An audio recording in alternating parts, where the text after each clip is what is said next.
"A cowboy with scars loves harder," said the Sioux woman after he stood against the posse. The rope was already in their hands when I rode into Cutter's Creek. I didn't know that then. I knew there was smoke from the direction of the creek bed, and I knew my horse had been walking since before sunrise and her shoe was loose on the left rear, and I knew I had $43, and a letter I couldn't read anymore, because the fold had worn the ink off the center crease. That's all I knew. I came down off the ridge, and I could see the dust of horses 7, maybe 8, and I could hear men, the particular sound of men when they've got numbers on their side and a decision made. That sound doesn't need words. I've heard it before. I knew what it meant before I could see what it was. They had a woman at the base of the cottonwood near the creek bank. She was standing straight.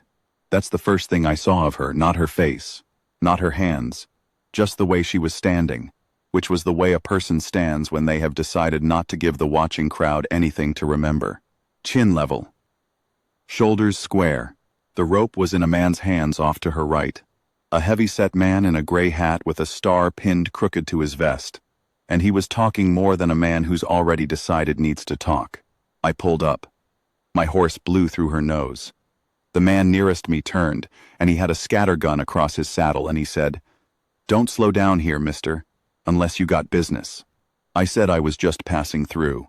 He said, "Then pass." I looked at the woman again. She hadn't looked at me. She was looking at something over the creek, over the far bank, the way you look at a thing that isn't there, because looking at the thing that is there will break you.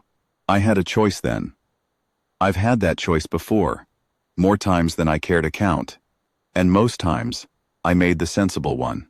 The one where I kept riding, and didn't look back for long. I'm not telling you this to excuse anything. I'm telling you what's true.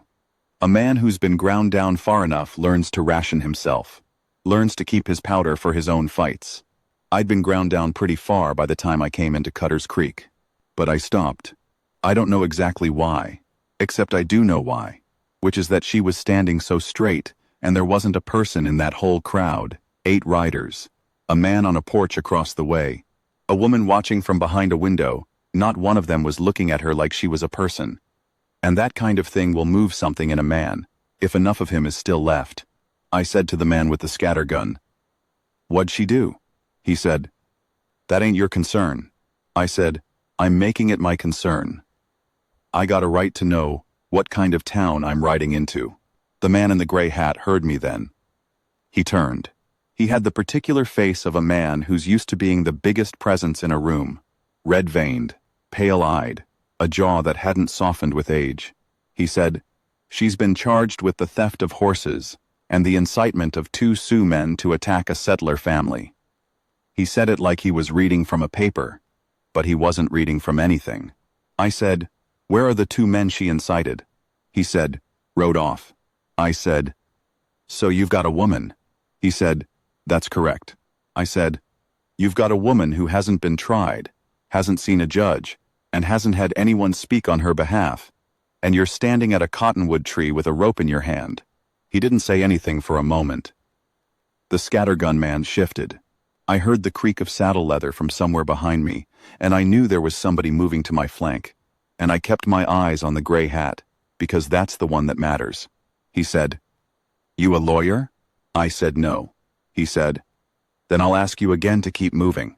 I said, "I've got $43. I'll buy the horse she supposedly stole." Everything went quiet the way things go quiet when nobody expected the turn the road just took. He said, "You'll what?" I said, "If the grievance is a horse, I'll pay for the horse. $43 covers most horses in this territory. If it doesn't, tell me the difference, and I'll work it." I didn't have anything past $43. I didn't have work lined up. I had a bad shoe on my horse, and a letter I couldn't read anymore, and a particular tiredness that had been sitting on my chest since a while back. I'm getting to that. The gray hat looked at me the way a man looks at something he can't quite categorize. Then he looked at the woman. Then he looked at his men. He said, "This ain't about the horse." I said, "Then what is it about?" He said, "This is about what her kind does to a settlement when they're allowed to move through it free." He said a few other things after that which I won't repeat because they weren't worth hearing then, and they're not worth repeating now. I said, I see. So it's not a legal matter. It's a personal one. He said, call it what you like. I said, I'll call it what it is, which is that you've got no jurisdiction and no charge, and a woman who hasn't done anything you can prove in front of a judge, and I'm going to ask you to put that rope away. He said, or what? I didn't answer right away. I turned my coat back on my right side. I wasn't doing it for drama. I've never been a dramatic man. I was doing it because it was the truth of the situation, and the truth needed to be visible.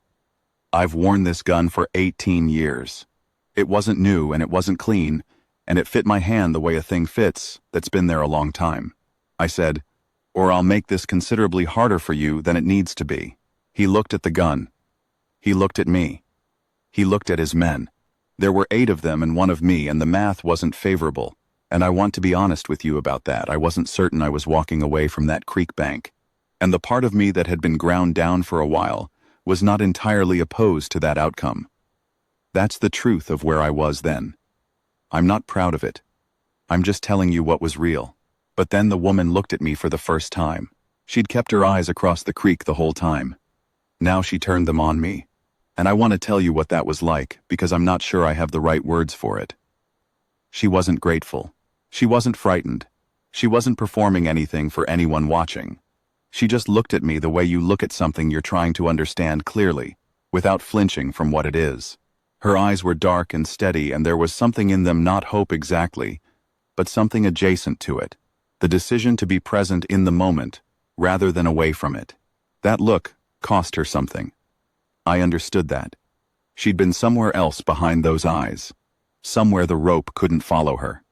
She'd come back to look at me. I don't know that I've ever been looked at more truly than in that moment. The gray hat studied me another few seconds. Then he said something to his men. Something short I didn't catch. And the rope went down and they mounted up and they left. Not fast. Not with any grace. Men who've backed down don't leave with grace. They left. I sat on my horse for a long time after the dust settled.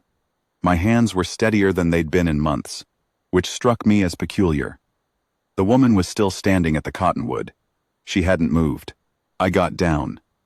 My horse dropped her head toward the creek. I walked over to the woman and I said, "My name is Cole Briggs. Are you hurt?" She said, "No." I said, "Do you have somewhere to go?" She was quiet for a moment. Then she said, "I have a camp 2 hours north, but they will watch the roads." I said, "I know how to move off roads."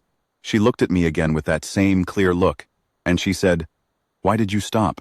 And I'll tell you what I told her, which is what's true.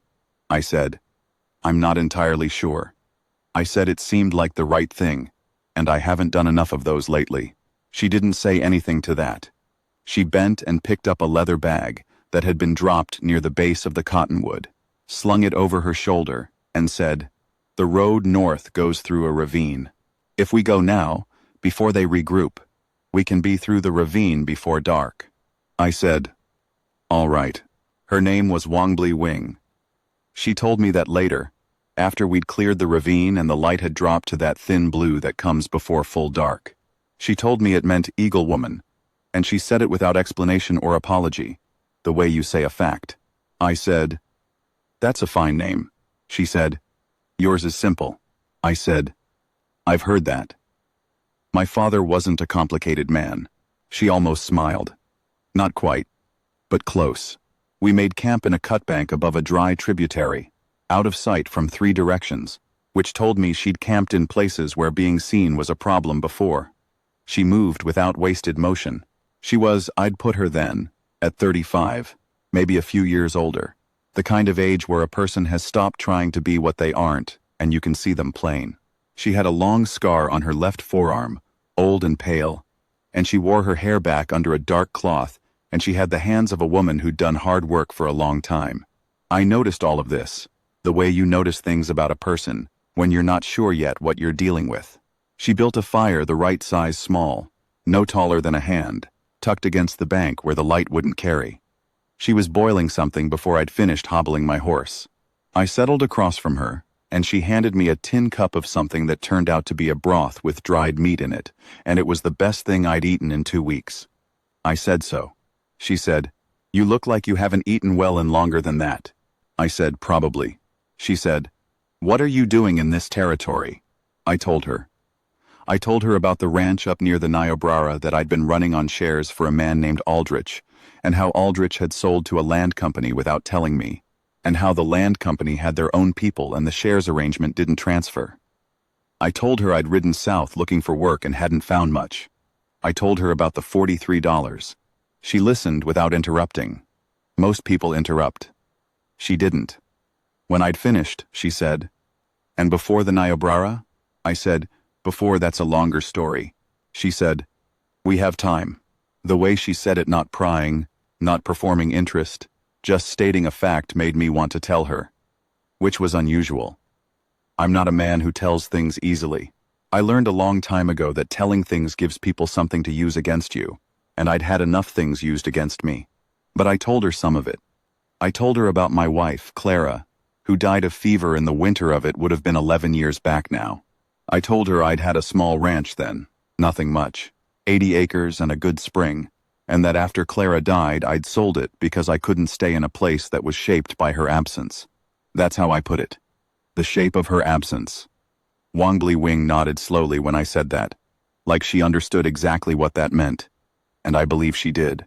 I said, "After that I just worked. Didn't build anything.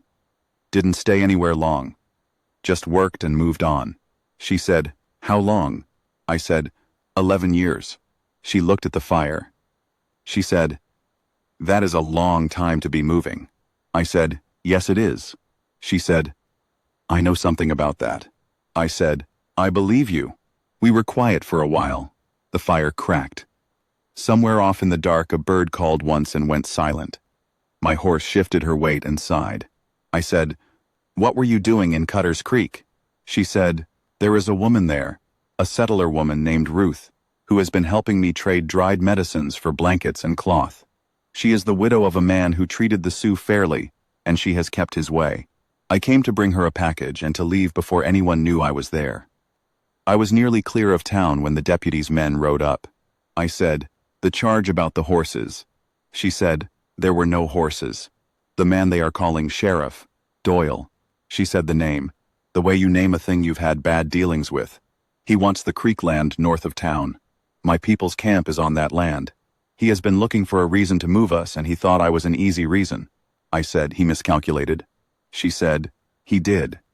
Although not because of anything I did." She looked at me briefly. I said, "I didn't do much." She said, "You stopped." She paused. She said, "You stopped knowing you were alone and they were many. That is not nothing." I didn't have a response to that. I turned my cup in my hands. She said, "The scars on your neck. Those are old." I said, "Yes." She said, "A fire?" I said, "No. Rope." She was quiet. Then she said, "You have been in that place before." I said, "Not a cottonwood, but yes." She said, "When?" I told her that too. I don't know why I told her, except that she asked directly and without theater, and because the night had that quality, sometimes where things come out that have been in too long. I told her about the town of Harker's Landing, Colorado 15 years ago. I was 29. There'd been a disagreement about a card game, and a man named Pruitt, who decided I cheated, which I hadn't, and he'd had a brother and a cousin and 3 friends, and they'd waited for me on the road, out of town. I'd been left in a field. A farmer found me the next morning, and his wife cut the rope, and I'd lain in their barn for 3 weeks getting my breath back. She said, "And the men?" I said, "2 of them are still alive as far as I know. One died in a mine accident. Pruitt died of something, I heard later. The other 2, I don't know." She said, "You did not go after them." I said, "No." She said, "Why not?" I said, "Because I was tired." I said I wasn't sure anymore that's the right answer, but it's the one I made. She looked at me for a long time. The fire had settled to coals.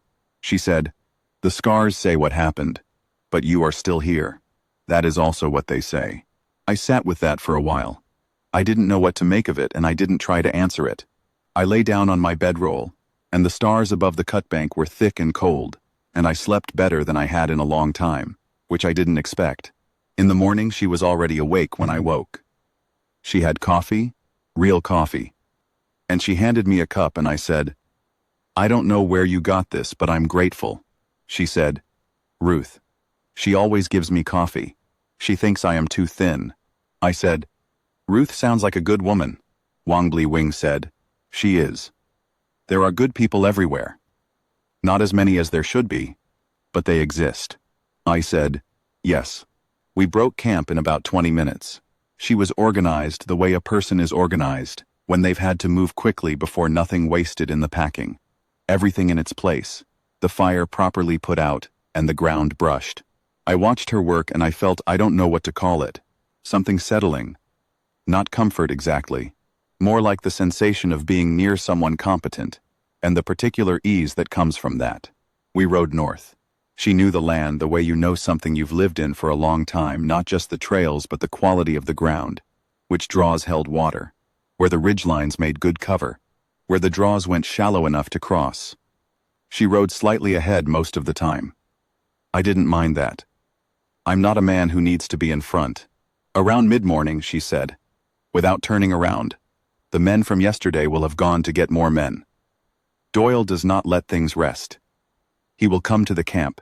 I said, "How many people are at the camp?" She said, 11. 3 men who can fight, 2 older, the rest women and children. I said, "When do you think he comes?" She said, "Tonight. If he moves fast. Tomorrow morning more likely."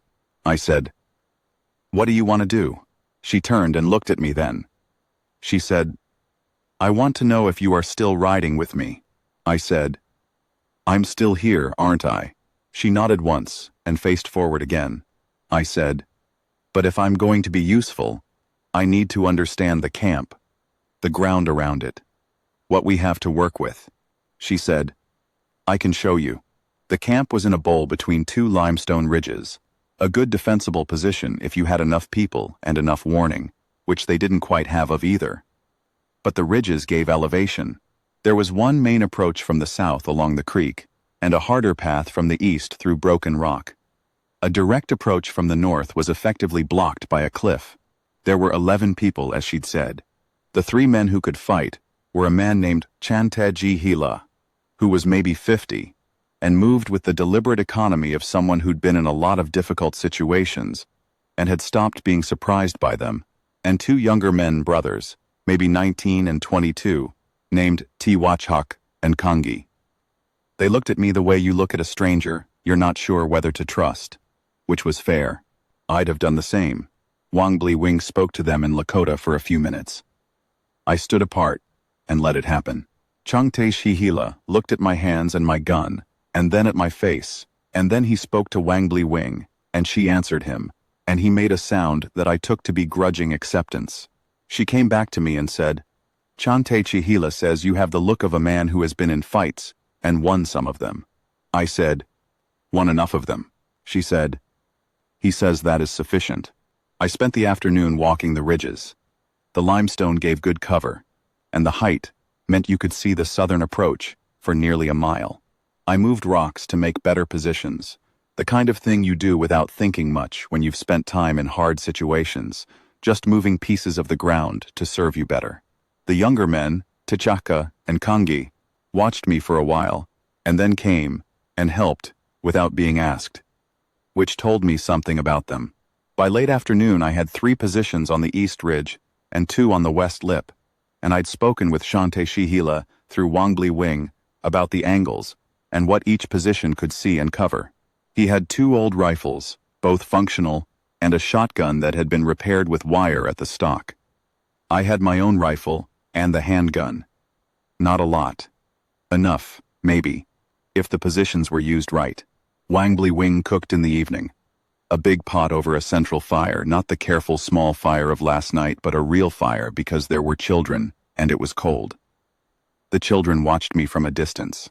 A girl of maybe 7 eventually drifted close enough to study my hat, and I took it off and showed it to her, and she took it carefully in both hands and turned it over, looking at the inside band, and then gave it back. I ate with the camp that night. Nobody talked to me much. I didn't expect them to. I wasn't there to be liked. I was there because the woman who'd stood straight at the cottonwood tree was going to need someone who knew how to hold a line, and I was the only one available. After dinner, Wangbli Wing came and sat near me at the edge of the firelight. She said, "Chanta Chihila wants to know what you expect to get from this." I said, "Nothing." She said, "He does not believe that." I said, "Tell him that's his right." She was quiet. Then she said, "I will tell him what I believe, which is that you are a man who has been without a purpose for long enough that doing a hard right thing feels better than anything else on offer." She said it plainly, without unkindness. I thought about it.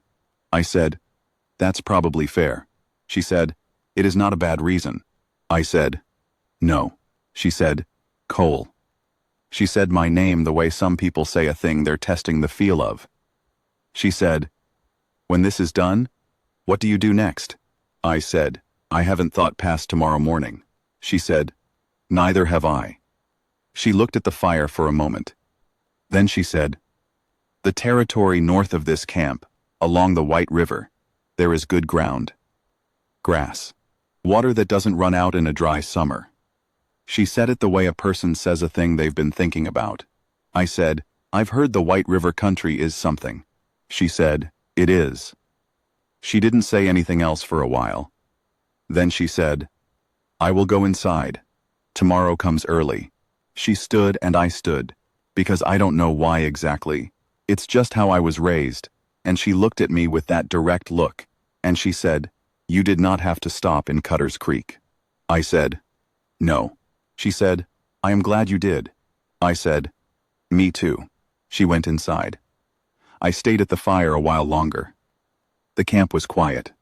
The stars above the limestone ridges were the same stars as the night before, cold and crowded. I thought about Clara, which I did less often then than I used to. I thought about 11 years of moving, and working, and not building anything. I thought about $43, and a horse with a bad shoe, and a letter worn out at the fold.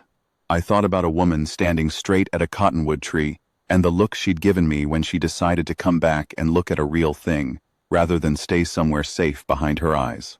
I didn't sleep much that night, but what I did get was quiet. They came at first light. Doyle had brought more men.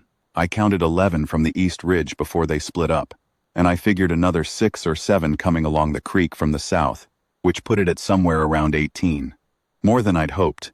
The right number, maybe, for what he thought he was riding into. He didn't know about the ridge positions. I'd put Shanteshahila on the west lip with the shotgun, because he had the steadiest hands and the west lip commanded the widest view of the southern creek approach. Titsachaka was on the east ridge with the better of the 2 rifles. Kangi was in a low position near the camp entrance with the second rifle. I was on the east ridge above Titsachak with my own rifle, which meant I had eyes on both the creek approach and the eastern path through the broken rock. Wangbli Wing had moved the women and children to the north end of the bowl, against the cliff. She was with them. I'd asked her to stay there, and she'd looked at me for a moment with the look that meant she was deciding whether to argue, and then she'd nodded and gone. I found out later she'd positioned herself with a skinning knife where she could see the cliff face in case anyone tried to come down from above. She hadn't told me that. She'd just done it. Doyle's men came down the creek track first, 9 of them, moving cautiously. They stopped about 200 yards out when they saw Chanta Chihila's position on the west lip. He didn't shoot. Neither did I. We waited.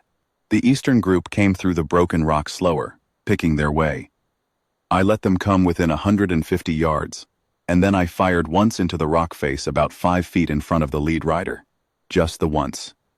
The echo off the limestone walls turned it into something bigger than one rifle shot. Everything stopped. I shouted, from the east ridge. "I count 18 of you, and I know where all of you are. You are in a bowl with guns above you on 3 sides. Nobody has been hurt yet."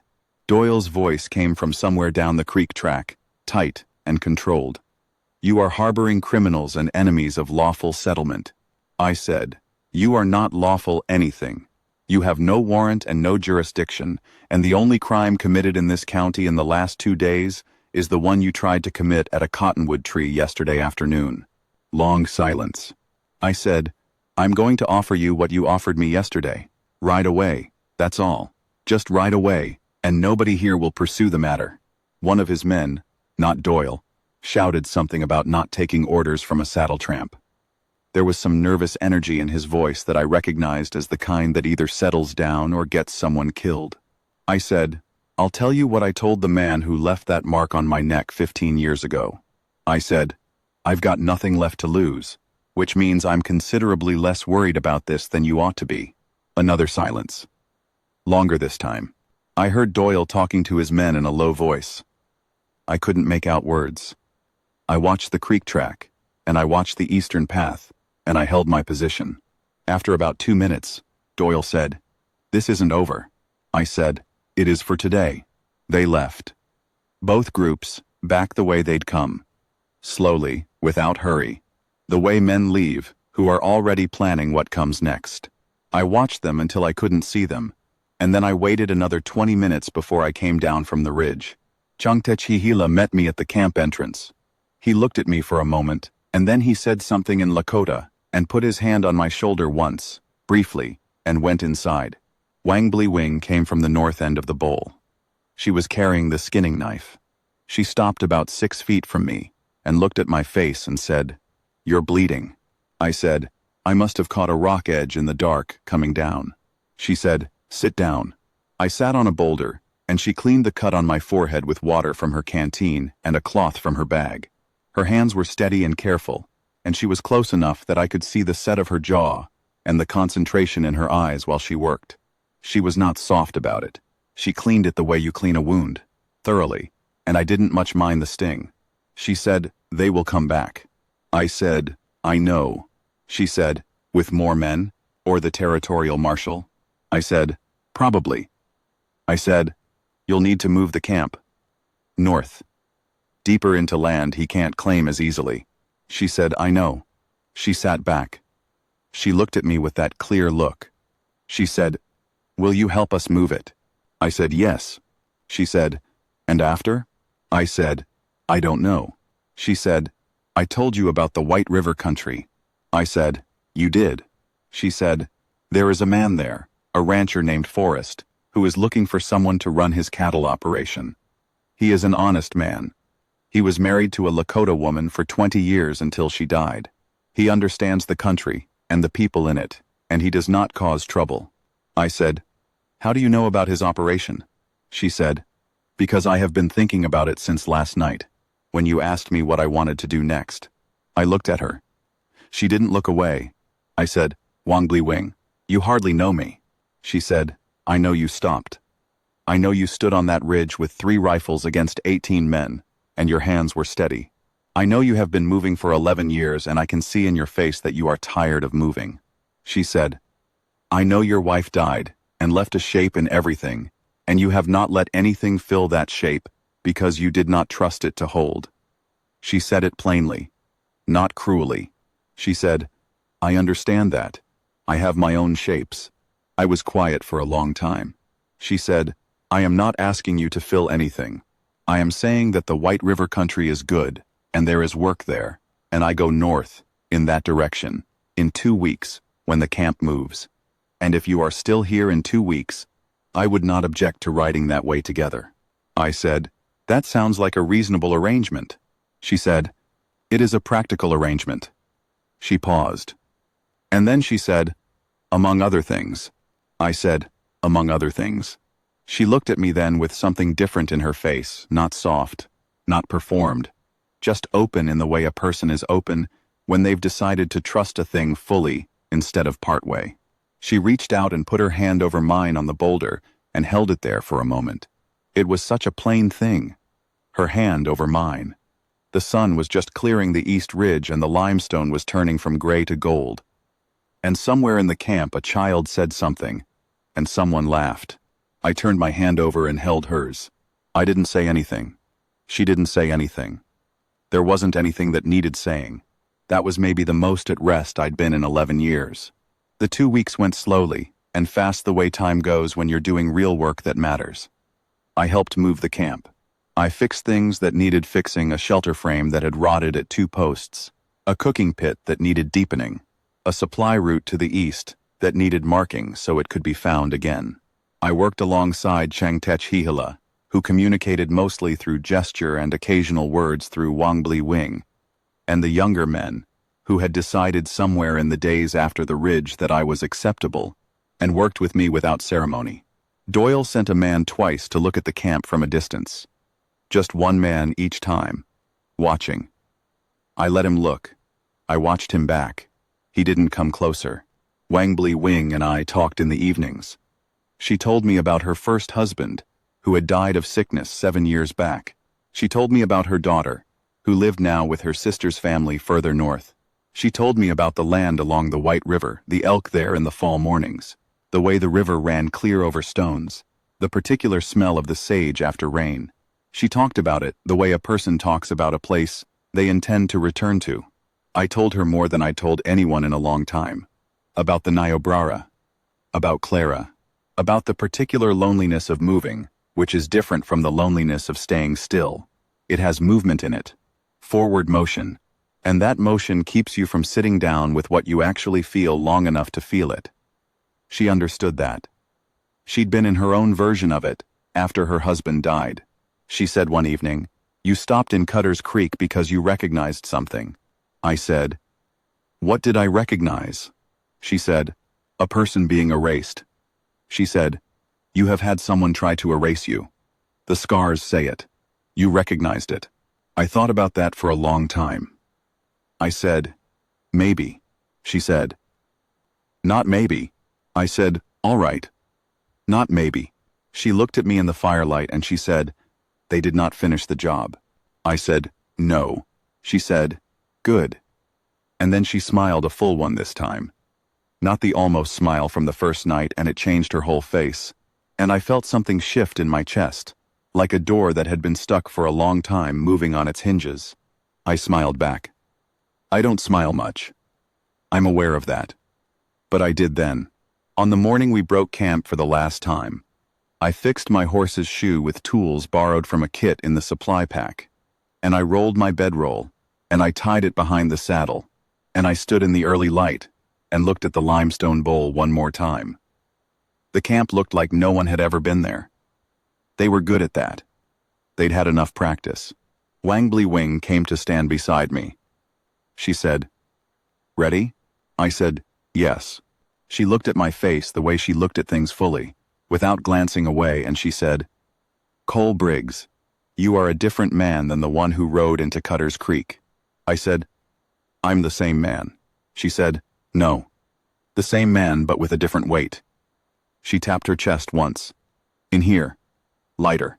I thought about $43, and a letter I couldn't read, and a horse with a bad shoe, and a tiredness that had been sitting on my chest for a long time.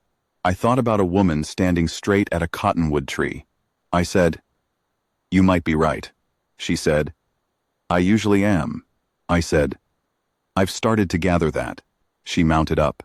The camp moved north, in a loose line, Changtech at the front, the younger men flanking, the women and children in the middle, the supply horses in the back.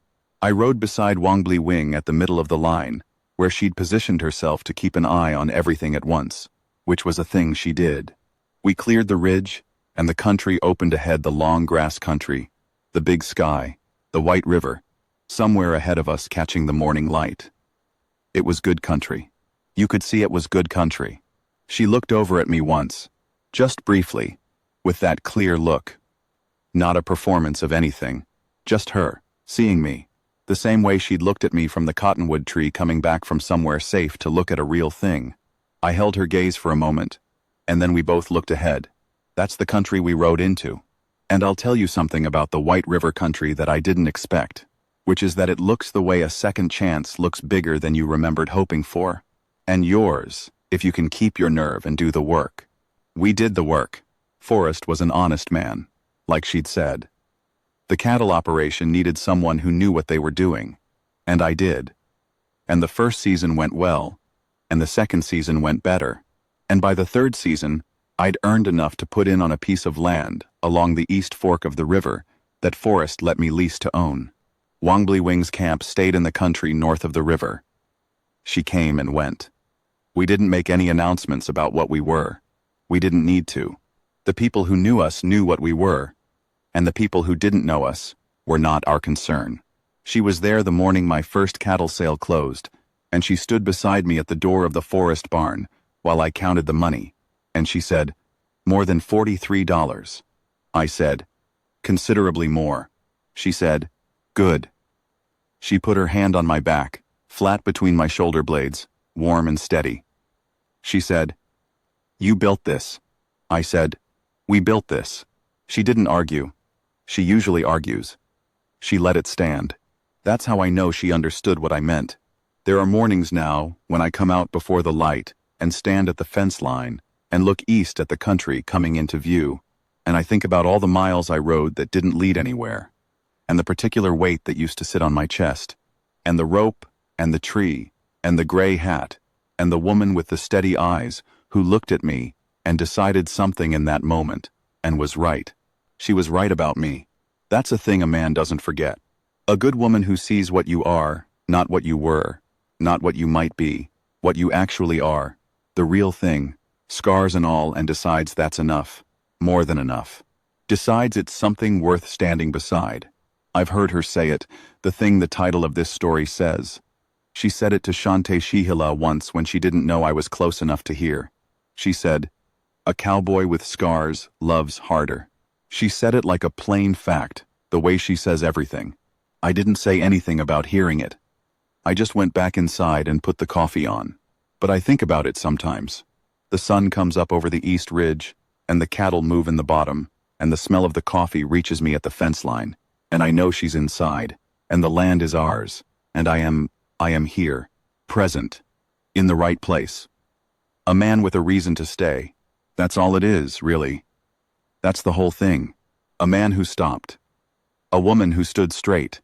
And everything that grew from that one plain morning on a creek bank in Cutter's Creek, when I made, for once, the right choice.